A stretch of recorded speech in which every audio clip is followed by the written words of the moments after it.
Sejak kecil, Raden Syahid sudah diperkenalkan kepada agama Islam oleh guru agama di Kadipaten Tuban, tempat dia tinggal. Tetapi karena melihat keadaan sekitar atau lingkungan yang kontradiksi dengan kehidupan rakyat jelata, maka jiwa Raden Syahid berontak.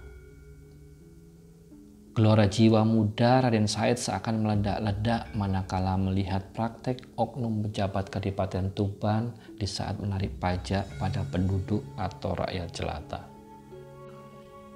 Rakyat yang pada waktu itu sudah sangat menderita dikarenakan adanya musim kemarau panjang semakin sengsara karena mereka harus membayar pajak yang kadangkala tidak sesuai dengan ketentuan yang ada. Seringkali jatah mereka untuk persediaan menghadapi musim panen berikutnya sudah disita para penarik pajak. Dan Raden Syahid yang mengetahui hal itu pernah mengajukan pertanyaan yang mengganjal hatinya. Suatu hari dia menghadap ayahandanya. Dia bertanya dan mengatakan bahwa tahun ini rakyat sudah semakin sengsara karena banyak panen yang gagal. Tetapi mengapa pundak mereka masih harus dibebani dengan pajak yang mencekik leher mereka? Dia bertanya, apakah hati nurani ayahnya tidak merasa kasihan atas penderitaan mereka? Adipati Wilatikta, ayah Raden Syahid, menatap tajam ke arah putranya. Dan sesaat kemudian dia berkata sembari menghela nafasnya bahwa, "Syahid anakku, saat ini pemerintah pusat Majapahit sedang membutuhkan dana yang cukup besar. Majapahit membutuhkan dana untuk melangsungkan roda pemerintahan di saat-saat ini Majapahit juga sedang mengalami pergolakan pemberontakan yang akhirnya juga membutuhkan dana yang besar. Dan aku hanyalah seorang bawahan Sang Prabu. Apa dayaku menolak tugas yang dibebankan kepadaku. Bukan hanya Kadipaten Tuban yang diwajibkan membayar upeti lebih banyak dari tahun-tahun yang lalu. Kadipaten lainnya juga mendapat tugas serupa." Kira-kira seperti itu kata sang ayahanda kepada Raden Syahid saat itu. Di saat itu Raden Syahid masih ingin terus membantah dan bertanya kepada ayahnya, akan tetapi dia mengurungkan niatnya untuk melanjutkan ucapannya. Karena dia melihat wajah ayahnya sudah merah padam, bertanda hatinya sedang tersinggung atau sedang naik pitam. Dan baru kali ini Raden Syahid membuat ayahnya marah. Hal yang selama hidup tak pernah dilakukannya. Akhirnya Raden Syahid tahu diri. Sambil bersungut-sungut, tanda tidak ada kepuasan di hatinya, dia merunduk dan mengundurkan diri dari hadapan ayahnya yang sedang marah. Raden Syahid tak perlu melanjutkan pernyataannya, sebab dia sudah dapat menjawabnya sendiri bahwa Majapahit memang sedang membutuhkan dana yang besar.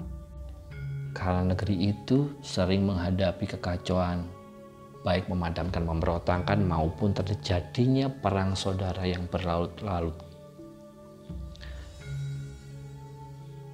Dan pertanyaan itu tetap disimpannya dalam hati. Raden Syahid, walaupun putra seorang bangsawan, dia lebih menyukai kehidupan yang bebas, yang tidak terikat oleh adat istiadat kebangsawanannya. Dia gemar bergaul dengan rakyat jelata atau dengan segala lapisan masyarakat, dari yang paling bawah hingga yang paling atas. Justru karena pergaulannya yang supel itulah dia banyak mengetahui seluk-beluk kehidupan rakyat Tuban.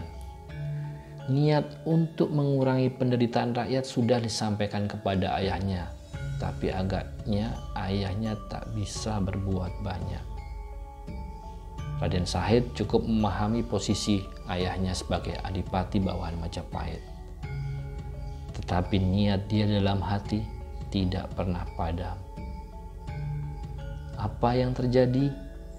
Jika malam-malam sebelumnya dia sering berada di dalam kamarnya sembari mengumandangkan ayat-ayat suci Al-Quran, maka sekarang dia sering keluar rumah. Di saat penjaga gudang kadipaten tertidur lelap, Raden Syahid mengambil sebagian hasil bumi yang ditarik dari rakyat untuk disetorkan ke Majapahit. Bahan makanan itu dia bagi-bagikan kepada rakyat yang sangat membutuhkannya.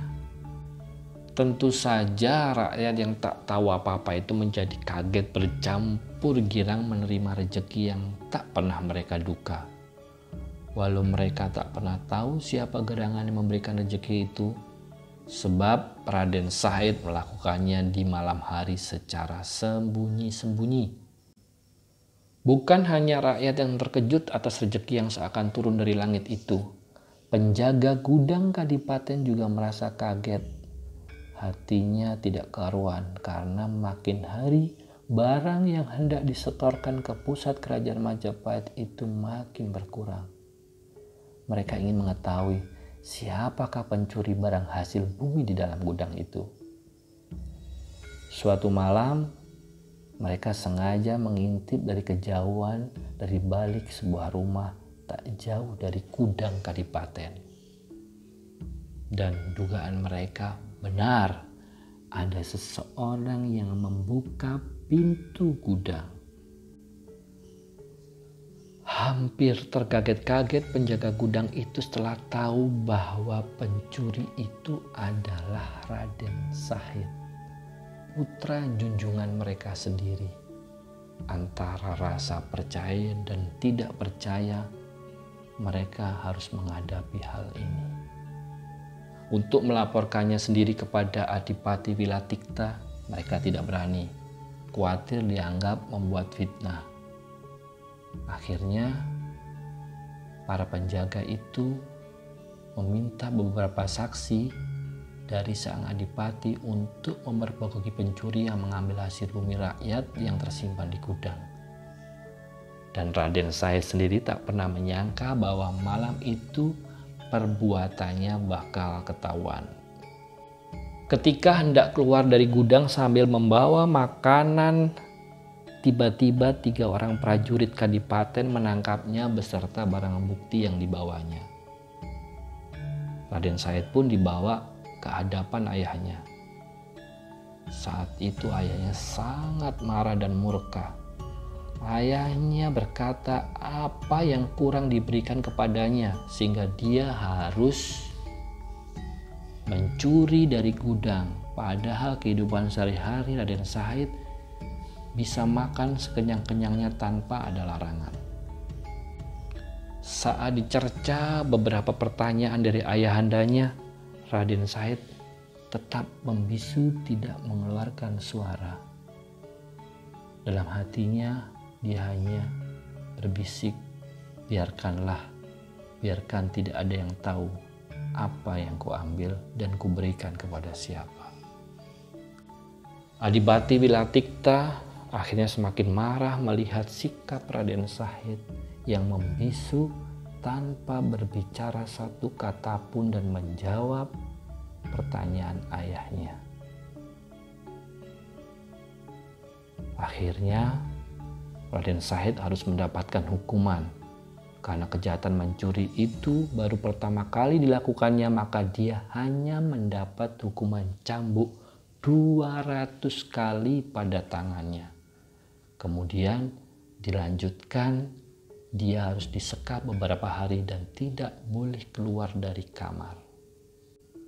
Pertanyaannya, apakah setelah itu Raden Syahid akan jera? Karena sesudah keluar dari hukuman, Raden Syahid akhirnya benar-benar keluar dari lingkungan istana. Bahkan dia tidak pernah pulang sehingga membuat cemas ibu dan adiknya. Apa yang dilakukan Raden Syahid selanjutnya? Raden Syahid akhirnya menggunakan topeng khusus, berpakaian serba hitam, dan kemudian merampok harta-harta orang-orang kaya di Kabupaten Tuban, terutama orang-orang kaya yang pelit dan para pejabat kadipaten yang curang. Harta hasil rampokan itu pun diberikannya kepada fakir miskin dan orang-orang yang menderita lainnya. Tetapi ketika perbuatannya mencapai titik jenuh, ada saja orang yang bermaksud mencelakakannya. Suatu ketika ada seorang pemimpin perampok sejati yang mengetahui aksi Raden Syahid menjarah harta pejabat kaya. Kemudian pemimpin rampok itu mengenakan pakaian serupa dengan pakaian Raden Syahid, bahkan juga mengenakan topeng seperti topeng Raden Syahid. Hingga suatu malam, Raden Syahid yang baru saja menyelesaikan sholat Isya mendengar jerit tangis para penduduk desa yang di kampungnya sedang dijarah perampok. Dia segera mendatangi tempat kejadian itu. Begitu mengetahui kedatangan Raden Syahid, kawanan perampok itu segera berhamburan melarikan diri. Tinggal memimpin mereka yang sedang asik memperkosa seorang gadis cantik. Raden Syahid mendobrak pintu rumah si gadis yang sedang diperkosa. Di dalam sebuah kamar dia melihat seorang berpakaian seperti dirinya, juga mengenakan topeng yang serupa dengannya. Rupanya sosok itu sudah selesai memperkosa gadis itu. Raden Syahid berusaha menangkap perampok itu, namun sayang pemimpin perampok itu berhasil melarikan diri. Mendadak terdengar suara kentongan dipukul bertalu-talu. Penduduk dari kampung lain berdatangan ke tempat itu. Pada saat itulah si gadis yang baru diperkosa perampok tadi menghamburkan diri dan menangkap erat-erat tangan Raden Syahid. Raden Syahid pun jadi panik dan kebingungan. Para pemuda dari kampung lain menerobos masuk dengan senjata terhunus. Raden Syahid ditangkap dan dibawa ke rumah kepala desa.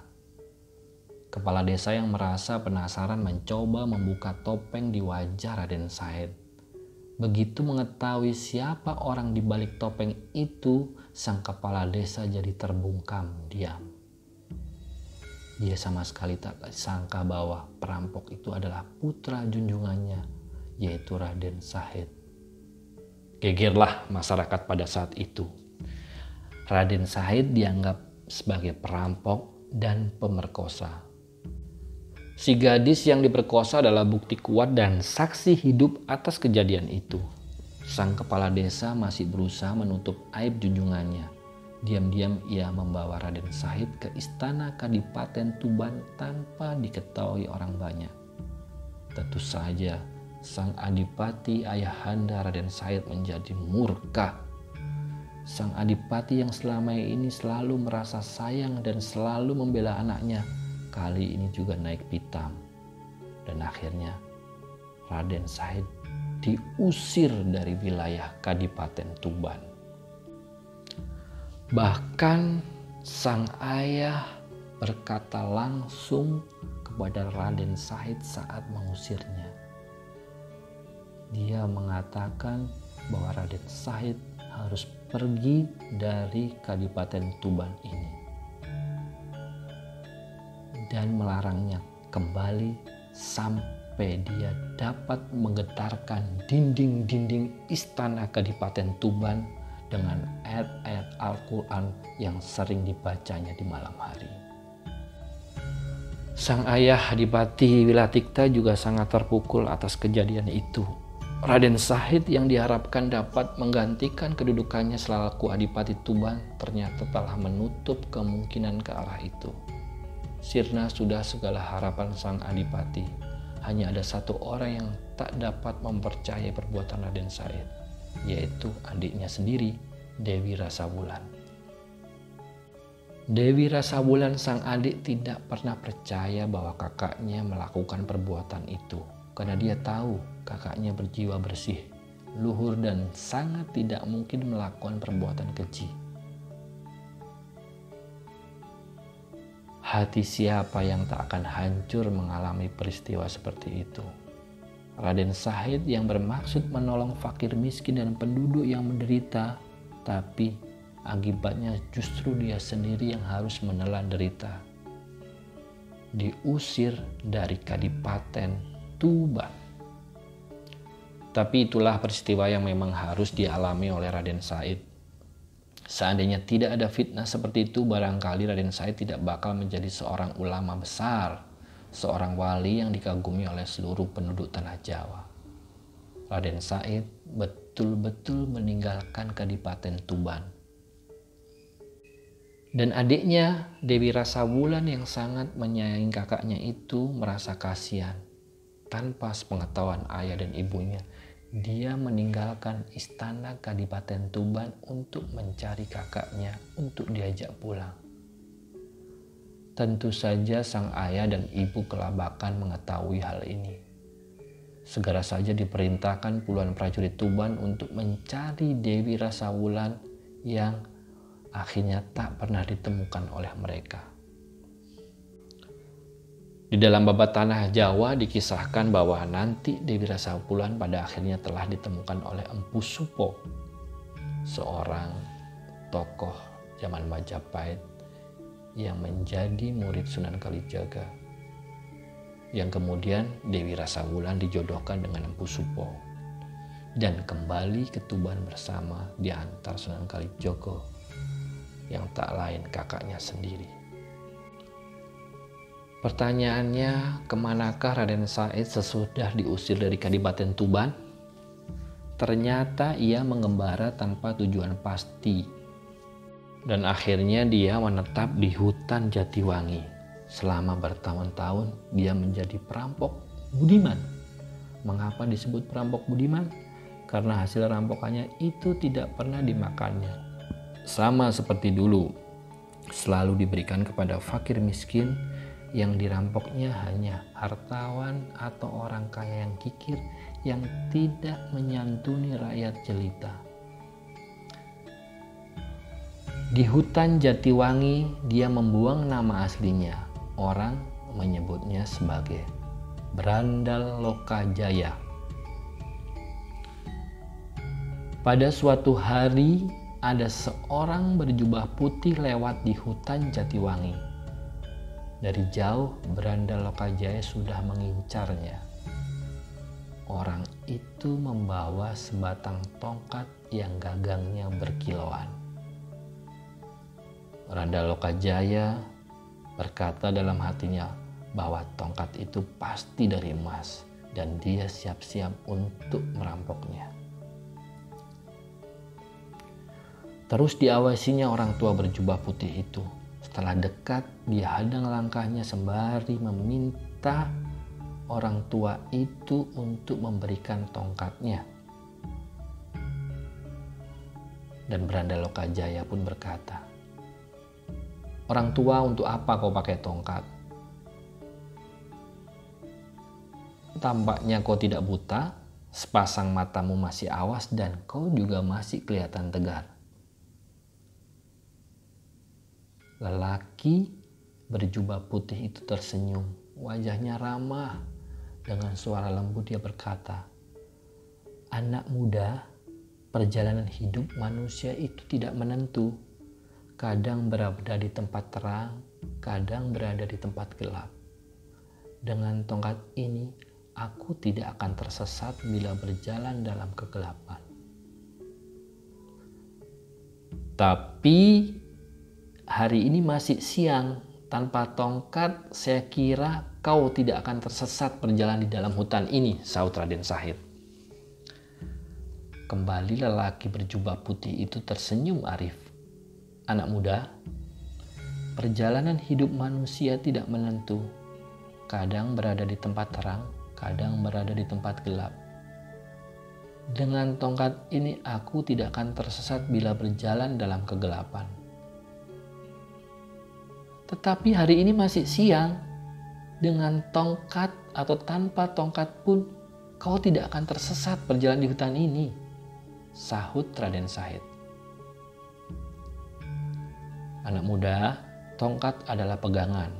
Orang hidup haruslah mempunyai pegangan supaya tidak tersesat dalam menempuh perjalanan hidupnya. Agaknya jawaban yang mengandung filosofi itu tak menggugah hati Raden Syahid. Dia mendengar dan mengakui kebenarannya, tapi perhatiannya terlanjur tertumpah kepada gagang tongkat lelaki berjubah itu. Tanpa banyak bicara lagi, direbutnya tongkat itu dari tangan lelaki berjubah putih. Karena tongkat itu dicabut dengan paksa, maka orang berjubah putih itu jatuh. Dengan susah payah orang itu bangun. Sepasang matanya mengeluarkan air walau tak ada suara tangis dari mulutnya. Raden Syahid pada saat itu sedang mengamati gagang tongkat yang dipegangnya. Ternyata tongkat itu bukan terbuat dari emas. Hanya gagangnya saja terbuat dari kuningan sehingga berkilauan tertimpa cahaya matahari. Raden Syahid heran melihat orang itu menangis. Segera diulurkan kembali tongkat itu. "Jangan menangis, Pak. Ini tongkatmu ku kembalikan." "Bukan tongkat ini yang kutangisi," ujar lelaki itu sembari memperlihatkan beberapa batang rumput di lapak tangannya. "Lihatlah, aku telah berbuat dosa, berbuat kesia-siaan. Rumput ini terjabut ketika aku jatuh tersungkur tadi." "Hanya beberapa lembar rumput kau merasa berdosa?" tanya Raden Syahid heran. "Ya, memang berdosa. Karena kau mencabutnya tanpa suatu keperluan. Andai kata guna makanan ternak itu tidak mengapa, tapi untuk suatu hal sia-sia benar-benar suatu dosa." Raden Syahid agak tergetar atas jawaban yang mengandung nilai iman itu. "Anak muda, sesungguhnya apa yang kau cari di hutan ini?" "Saya mengintai harta. Untuk apa? Saya berikan kepada fakir miskin dan penduduk yang menderita." "Sungguh mulia hatimu, nak. Tapi sayang, caramu mendapatkannya keliru. Apa yang kamu maksud, orang tua?" tanya Raden Syahid atau Belanda Lokajaya. Kemudian orang tua itu berkata, "Boleh aku bertanya padamu, anak muda?" "Silahkan." "Jika kau mencuci pakaianmu yang kotor dengan air kencing, apakah itu tindakan benar?" "Sungguh perbuatan bodoh," sahut Raden Syahid. "Hanya menambah kotor dan bau pakaian itu saja kan?" Lelaki itu juga tersenyum. "Demikian pula amal yang kau lakukan. Kau bersedekah dengan barang yang didapat secara haram, merampok atau mencuri. Itu sama halnya mencuci pakaian dengan air kencing." Raden Syahid tercekat. Lelaki itu melanjutkan ucapannya. "Allah itu adalah zat yang paling baik. Hanya menerima amal dari barang yang baik atau yang halal." Raden Syahid makin tercengang mendengar keterangan itu. Rasa malu mulai menghujam tubuhnya. Betapa keliru perbuatannya selama ini. Dipandangnya sekali lagi wajah lelaki berjubah putih itu. Agung dan berwibawa, namun mencerminkan pribadi yang welas asih. Dia mulai suka dan tertarik pada lelaki putih itu. Banyak hal yang terkait dalam usaha mengentaskan kemiskinan dan penderitaan rakyat pada saat ini, kau tidak bisa merubahnya hanya dengan memberi para penduduk miskin bantuan makanan dan uang. Kau harus memperingatkan para penguasa yang zalim agar mau merubah caranya memerintah yang sewenang-wenang. Kau juga harus dapat membimbing rakyat agar dapat meningkatkan taraf kehidupannya. Raden Syahid semakin terpana. Ucapan seperti itulah yang didambakannya selama ini. Kalau kau tak mau kerja keras dan hanya ingin beramal dengan cara yang mudah, maka ambillah itu. Itu barang halal. Ambillah sesukamu. Tiba-tiba lelaki itu menunjuk pada sebuah pohon aren. Sekitar pohon itu berubah menjadi emas seluruhnya. Sepatang mata Raden Syahid terbelalak. Raden Syahid bukan anak kemarin sore. Dia adalah pemuda sakti. Sudah banyak ragam ilmu pengalaman yang telah dikecapnya. Bahkan ada beberapa ilmu aneh yang telah dipelajarinya. Dia mengira orang itu mempergunakan ilmu sihir. Kalau benar orang itu mengeluarkan ilmu sihir, ia pasti dapat mengatasinya. Tapi setelah ia mengerahkan ilmunya, pohon aren itu tetap berubah menjadi emas. Berarti orang itu tidak menggunakan sihir. Raden Syahid terpukau di tempatnya berdiri. Dia mencoba memanjat pohon aren itu. Benar, berubah menjadi emas seluruhnya. Ia mengambil buah pohon aren yang telah berubah menjadi emas perkiloan itu. Mendadak buah pohon aren itu rontok, berjatuhan mengenai kepala Raden Syahid. Raden Syahid terjerembab ke tanah, roboh dan pingsan. Ketika ia sadar, buah aren yang rontok itu telah berubah lagi menjadi hijau seperti pohon aren lainnya. Raden Syahid bangkit berdiri mencari orang berjubah putih tadi, tapi yang dicarinya sudah tak ada di tempat. Raden Syahid berkata dalam hati, pasti dia seorang yang sakti yang berilmu tinggi. Menilik cara berpakaian tentulah dari golongan ulama atau mungkin salah satu dari waliullah. Aku harus menyusulnya, aku akan berguru kepadanya. Yang akhirnya Raden Syahid mengejar orang itu. Segenap kemampuannya dikerahkan untuk berlari cepat. Akhirnya dia dapat melihat bayangan orang itu dari kejauhan. Seperti santai saja orang itu melangkah, tapi Raden Syahid tak pernah bisa menyusulnya. Jatuh bangun, terseok-seok dan berlari lagi. Demikianlah setelah tenaganya terkuras habis, dia baru sampai di belakang lelaki berjubah putih itu. Lelaki berjubah putih itu berhenti, bukan karena kehadiran Raden Syahid, melainkan di depannya terbentang sungai yang cukup lebar. Tak ada jembatan dan sungai itu tampaknya dalam. Dengan apa dia harus menyeberang? Tunggu, ucap Raden Syahid ketika melihat orang itu hendak melangkah kakinya. Sudilah Tuan menerima saya sebagai murid. Menjadi muridku? Tanya orang itu sembari menoleh. Mau belajar apa? Apa saja asal Tuan menerima saya sebagai murid. Berat sekali anak muda. Bersediakah kau menerima syaratnya? Saya bersedia. Lelaki itu kemudian menancapkan tongkatnya di tepi sungai. Raden Syahid diperintahkan menungguinya. Tak boleh beranjak dari tempat itu sebelum lelaki itu kembali menemuinya. Raden Syahid bersedia menerima syarat ujian itu. Selanjutnya lelaki itu menyeberangi sungai. Sepasang mata Raden Syahid terbelalak karena lelaki itu berjalan di atas air bagaikan berjalan di daratan saja. Kakinya tidak basah karena air. Setelah lelaki itu hilang dari pandangan Raden Syahid, pemuda itu duduk bersila dan berdoa kepada Tuhan supaya ditidurkan seperti para pemuda di Gua Kahfi ratusan tahun silam. Dan doanya dikabulkan. Raden Syahid tertidur dalam semadinya selama 3 tahun. Akar dan rumputan telah membalut dan hampir menutupi sebagian besar anggota tubuhnya. Setelah 3 tahun, lelaki berjubah putih itu datang menemui Raden Syahid. Tapi Raden Syahid tidak bisa dibangunkan. Barulah setelah dikumandangkan azan, pemuda itu membuka sepasang matanya. Tubuh Raden Syahid dibersihkan, diberi pakaian baru yang bersih. Kemudian dibawa ke Tuban. Mengapa Tuban? Karena lelaki itu adalah Sunan Bonang. Raden Syahid kemudian diberi pelajaran agama sesuai dengan tingkatnya, yaitu tingkat para waliullah. Dan di kemudian hari Raden Syahid terkenal sebagai Sunan Kalijaga.